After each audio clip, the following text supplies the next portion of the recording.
Stocks soar after the FOMC statement and, more importantly, Jay Powell's press conference. Now the real question is, as we are close to all-time highs, is this the real rally that's going to have legs under it, or are we about to see a rug pull, aka a trap out here in the stock market?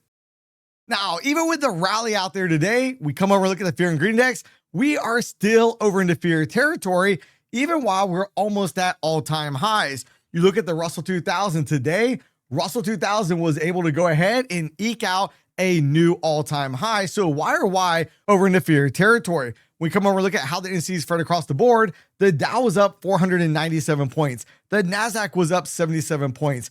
S&P 500 up 46 points, with the Russell 2000 being up 3.45. Now, when we come over and look at advancing issues versus declining, we had 66.6% of issues advancing on the day. Then as we come over and look at the sectors across the board, almost every single sector was in the green.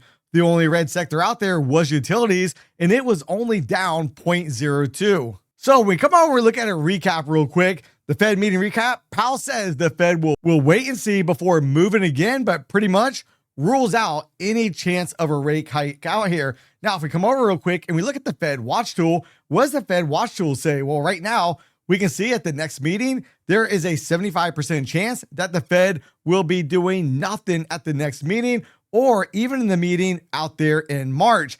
After that, we see a rate cut being priced in. We see only 2 rate cuts being priced in for 2026. Now, if we come over and look at the volatility index today, the VIX absolutely getting destroyed. It might not look like it much on the daily chart. The VIX down 6.14%. We can see after the Fed came out, the VIX just came falling off a cliff. And then we come over and look at the dollar index. We've been tracking this off the daily chart.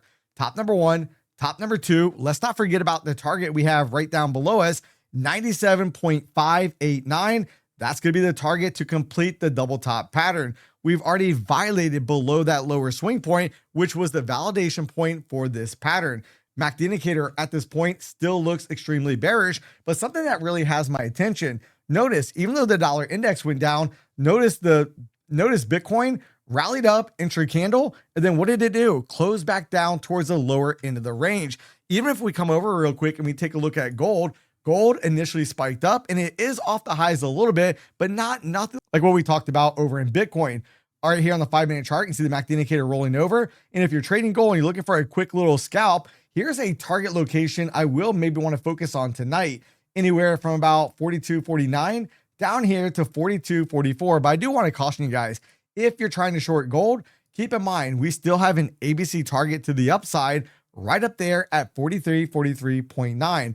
Where this pattern would be invalidated would be if gold makes it all the way back down below 39.95. Long as it doesn't get down below that price point, we still have a potential A to B equals C to D pattern on the way up. So now as we come over and look at the SPY, we see the SPY today closing a little bit off the high, and the SPY not quite making a new all-time high. But if we look left, the SPY did get right within the wick of the candle that made all-time highs. On the daily chart, if you draw your attention down here towards the MACD indicator, notice we have a good separation of the 2 lines, meaning a pretty equal distance apart, no crazy going on, pretty orderly, and at a roughly a 45-degree angle. However, at some point, we will get a 38% pullback at minimum. Now, do we go higher? You have to keep adjusting the Fibonacci retracement up. We do until we finally start to get the turn in the market. Keep in mind, we have a lot of gaps on that move up that still have not come back and been filled. And that 38% retracement would do a good job of filling one of the larger gaps out there, right around 675 or so. Also notice within this volume profile is a minus development area, which that 38% retracement falls into. Now, when we come over and look at the gamma exposure levels real quick, notice we have a lot of gamma exposure right above us, right around that 690 price point. And if you look at where we closed right there at 687. The high today was right around 688. So it's really no surprise that the dealers started to hedge around that area. Now, are we going to be able to get through all-time highs or not? Well, if we look at the gamma exposure levels, look to the downside. We do not have a lot of gamma exposure down there. Now, one area we would want to pay attention to is what's called the HVL, high volatility level, which comes in at 682. If we can get back below that area, that could open the door to much lower prices. Now, 682 is just below this high volume node on the composite profile. As we come over and start looking at the 30-minute chart, look at the wick on that last 30-minute candle, and we have a minus development area right here at 686.98. Quite probable we will come back and test that area tomorrow. Now, one thing I would also want to do is go ahead and incorporate this whole entire zone. This is going to be a minus development area. If you're looking at market profile, this is where you'll see the single prints at. But can we hold above that zone? If we can, that's going to be bullish, but don't be surprised the first time we come down here, we either consolidate or we reject right back up and out. Now, a lot of traders are going to be focused over there on all-time highs, and that's why I'm really concerned about, could this be nothing more than a trap? Even if tomorrow or even Friday we come up, make a new all-time high, is it going to be a look above failure and we come right back down? Now, we all know inflation's going through the roof. I want to let you guys know Apex has the best deal I've ever seen. All accounts are $19.60, regardless of the account size. So if you want a 50K account all the way to a 300K account, all accounts are priced at $196. But with the 90% discount, all accounts are only going to be $19.60. To take advantage of this offer, use the link in the description box down below. Use promo code Mike at checkout. As we come over and we look at the futures markets real quick, what do we have going on? Well, one of the areas we talked about this morning pre-market, if the Fed comes out and the market reacts bullish, let's look for a retest of the swing point right there. Well, we got it. We did a look above and then we came right back down. Now, we still have not tested last week's value area low, which does not necessarily have to come back and get tested. One thing I will say though, if we get back below 68 and a half, then I would want to look for the rotation back down. And I still have my eyes on this minus development area down here about 68.12. Now notice on the weekly profile right now, we are miles above the developing value area high. Now, when we come over and we start looking at the daily volume profiles on the 30-minute chart, also notice, look at where value area high is. It's going to be all the way down here at 6871.75. Now, the reason why this is going to be important, whenever the market closes outside of value, in this case, closing above value, it increases the probabilities the next 1 to 2 sessions, we're going to come back and visit that level. Since we're dealing with a daily volume profile, one session would equal 1 day in time. So this is going to be a high probability target for either Thursday or potentially Friday. And also notice we had a lot of consolidation down here. We had the breakup and we want to be very, very careful. Don't get too excited about being on the sell side of the trade. Make sure the short trades are short in duration until proven otherwise. If we can hit value area high and stay below it, then I'd want to target not point of control as the next target, but kind of right up here, kind of the top of this consolidation we had today, somewhere in the ballpark of 68.60.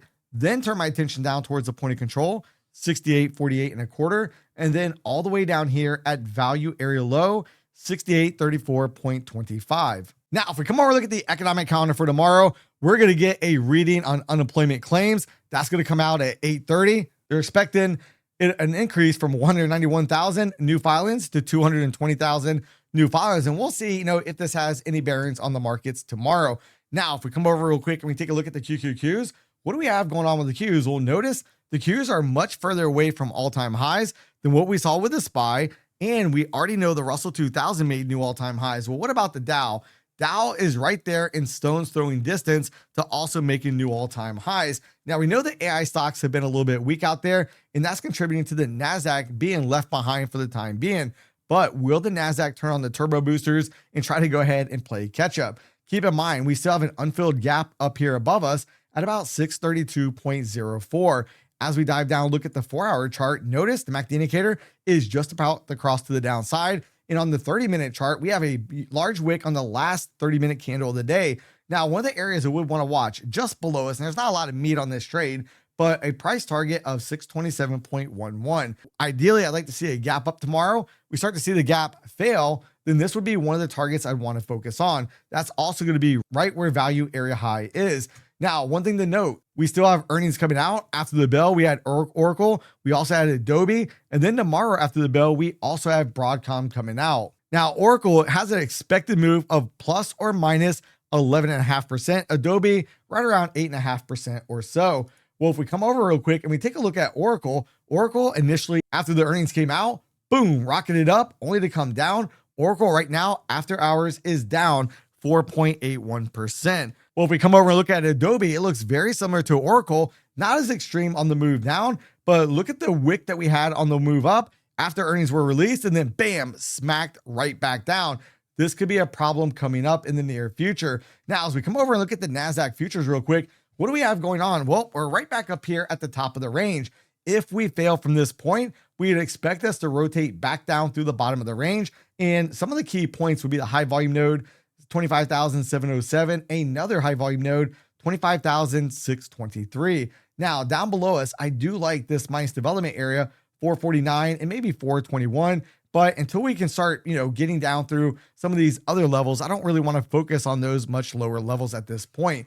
Now, as we come over and start looking at the daily volume profiles, here's some drawings that we had drawn out from the live stream today. Now, one of the targets I was watching out here and trading during the FOMC statement is right here. We still have not hit it. Notice we had a swing point right there. What did the market do? We broke and we closed above it. We have failed to come back and test it. So at some point tonight or tomorrow, highly probable we will come back and visit that level. That price point will be somewhere around 25,751. Now pay attention, because if we zoom this chart out, look what we did. One of the areas we drew out today on the live stream in the pre-market, we came right up into that zone. We came into it yesterday. What did we do today? We looked above, boom, right back down. Now, if we can get above that zone, that could have bullish implications for the market. Now, similar to what we talked about with the S&P, look at where value area high is, all the way down here at 25,728.50. Look at where we close. We are closing way above that price point. And since the rule is whenever we close outside of value, the next 1 to 2 sessions, we'll come back and visit it.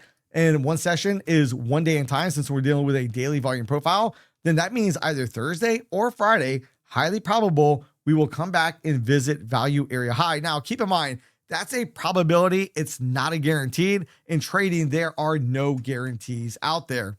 Now, if you guys want to check out all the great prop firm deals out there and the prop firms I currently trade with, use the links in the description box down below. And to see why traders are jumping to this one prop firm, make sure to watch this next video right here.